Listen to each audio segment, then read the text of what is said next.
29/5/2026 रात्र पाए गोटे 15 मिनिट रे रिपोर्टकारी अभियोग कले आम से उपरगुमांडी ग्राम जड़े रिपोर्टकारी अभियोग कले जे तांकर नाबालिका झील को तांकर बड़ भाईर जुई पुओ ताको दुष्कर्म करी रास्ता रे छाड़ी पलई गला।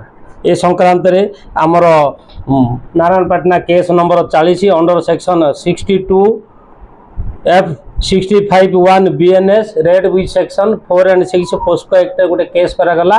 तदंत भार IIC ममता पंडा नहीं तदंत कला समय जना पड़ा जे मुदला विजय मांडांगी एलियस नरेंद्र कुमार साउंता तार घर हूँ हाथीमुंडा दामनजुड़ी एरिया सी कौन करता घर को पीड़िता जाइथिला जेहेतु संपर्कीय शाली हम घर को स्त्री सांगे जाइथिला तांको घरे गोटे 7 दिन खंडे रहिला। 28 तारिख दिन से आसिया कहू ए मुदला बाबू कहले मो कार नहीं छाड़देवी निज कार हाथीमुंडा ग्राम आनी गाँ को छाड़िया को आसुले बाटरे गोटे गाँ पड़ा से गाँ पाखे निछाठिया देखी से झील को दुष्कर्म करने चेष्टा कला। झील न मानू बहुत पिटामरा कला से झील को दुष्कर्म करी गाड़ी में बसैक आणुला।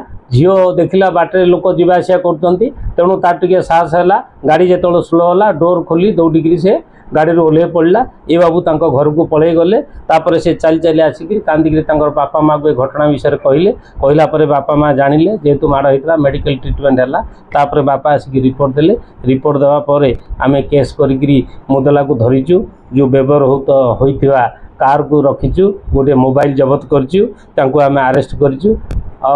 आमर रेप केस जो पाराफानी अच्छी डाक्तरी महीना अन्य साइंटिफिक टीम ताको व्यवहार कराई आम कोर्ट चालाण करूँ।